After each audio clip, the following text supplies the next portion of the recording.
ഊട്ടി യാത്രയുടെ മൂന്നാമത്തെ ഭാഗത്തിലേക്ക് ഏവർക്കും സ്വാഗതം. കഴിഞ്ഞ യാത്രയിൽ നമ്മൾ ഊട്ടിയിലേക്ക് പോകുന്നതും അതുപോലെ എമറാൾഡിലേക്ക് പോയതും ഒക്കെ കണ്ടിരുന്നു. ഇന്നത്തെ യാത്ര എന്ന് പറയുന്നത് ആവാലാഞ്ചി റിസർവ് ഫോറസ്റ്റിലേക്കും ഫോറസ്റ്റ് സഫാരിയൊക്കെ ഉൾപ്പെടുത്തിയിട്ടുള്ളതാണ്. വീഡിയോയിലേക്ക് ഏവർക്കും സ്വാഗതം. എമറാൾഡ് തടാകത്തിന് 2 വ്യൂ പോയിന്റ് ഉണ്ടെന്നുള്ള കാര്യം കഴിഞ്ഞ വീഡിയോയിൽ ഞാൻ സൂചിപ്പിച്ചിരുന്നു. നമ്മൾ ഇന്ന് വന്നിരിക്കുന്നത് രണ്ടാമത്തെ വ്യൂ പോയിന്റിലേക്കാണ്. തടാകത്തിൻ്റെ സൗന്ദര്യം മറ്റൊരു വ്യൂവിൽ ആസ്വദിക്കാൻ പറ്റുന്ന വളരെ മനോഹര പ്രദേശമാണിത്. ഏകദേശം 1 കിലോമീറ്റർ മാറിയാണ് രണ്ടാമത്തെ വ്യൂ പോയിന്റ് സ്ഥിതി ചെയ്യുന്നത്. അപ്പോൾ നമുക്ക് ഇവിടെ നിന്നും കാഴ്ചകളൊക്കെ കണ്ടതിന് ശേഷം നമുക്ക് ആവാലാഞ്ചി ലക്ഷ്യമാക്കി നീങ്ങാം. ആവാലാഞ്ചി യാത്രക്കിടയിൽ കണ്ട അതിമനോഹരമായ കൃഷിസ്ഥലമാണിത്. ഫോറസ്റ്റ് ചെക്ക് പോസ്റ്റിന് മുമ്പായിട്ടാണ് ഇത് കണ്ടത്. മുമ്പ് പറഞ്ഞതുപോലെ ഊട്ടി കൃഷിക്ക് പേരുകേട്ട സ്ഥലം തന്നെയാണ്. നമ്മൾ പോകുന്ന ഓരോ വരിയിലും ഇതുപോലെ ധാരാളം കൃഷിസ്ഥലങ്ങൾ നമുക്ക് കാണാൻ സാധിക്കും. എല്ലാം നന്നായിട്ട് പരിപാലിക്കുന്ന കൃഷിസ്ഥലങ്ങളും.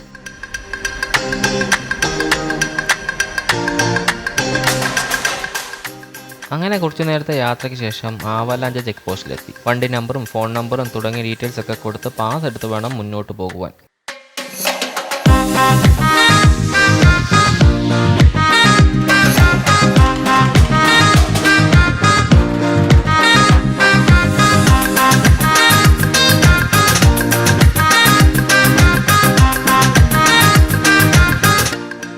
അങ്ങനെ ഇരിക്കുന്നു നമ്മുടെ നീലഗിരി ലിങ്കൂർ. ആവാലാഞ്ചി റിസർവ് ഫോറസ്റ്റ് ആണെന്നുള്ള കാര്യം ഞാൻ ആദ്യമേ സൂചിപ്പിച്ചിരുന്നു. ധാരാളം വന്യമൃഗങ്ങളൊക്കെ ഉള്ളൊരു കാടാണിത്. അത്യാവശ്യം നല്ല രീതിയിൽ തന്നെ കാഴ്ചകളൊക്കെ കണ്ട് നമുക്ക് ആസ്വദിക്കാൻ പറ്റുന്നൊരു ഫോറസ്റ്റ് കൂടിയാണിത്.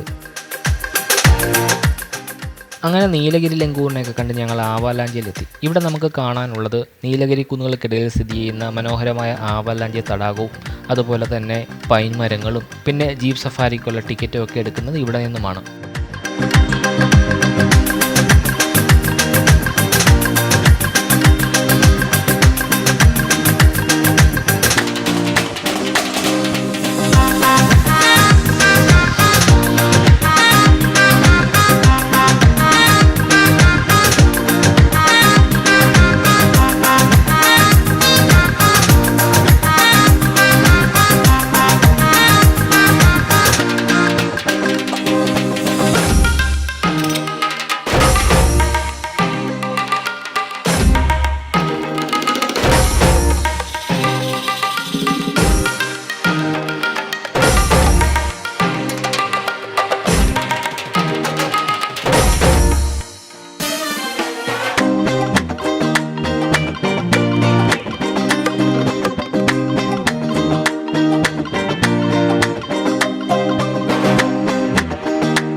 തടാകവും പനിമരങ്ങളും ഒക്കെ ചുറ്റിക്കറങ്ങി നടന്ന് കണ്ട് കുറേ നേരം ഫോട്ടോ ഒക്കെ എടുത്തതിന് ശേഷമാണ് ഞങ്ങൾ ജീപ്പ് സഫാരി സ്റ്റാർട്ട് ചെയ്യുന്ന പോയിന്റിലേക്ക് എത്തിയത്.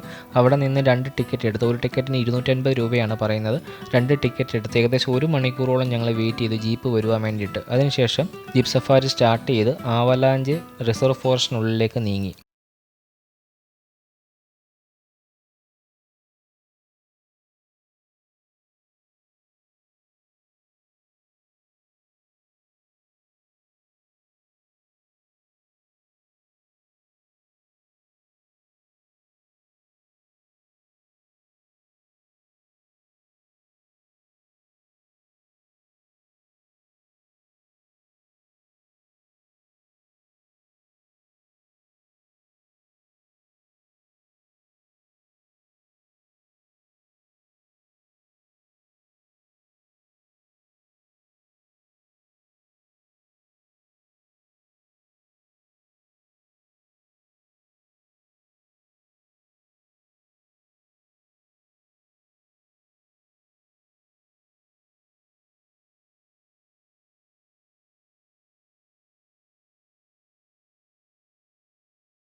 ഡ്രൈവർ പറഞ്ഞതനുസരിച്ച് അത്യാവശ്യം വന്യമൃഗങ്ങളെയൊക്കെ കാണാൻ സാധ്യതയുള്ള സമയമാണിത്. അതുപോലെ തന്നെ ആനയോ ചീറ്റയോ അങ്ങനത്തെ പല മൃഗങ്ങളെ എക്സ്പെക്റ്റ് ചെയ്ത് ഞങ്ങൾ ഇരുന്നു. പെട്ടെന്നാണ് അത് സംഭവിച്ചത്.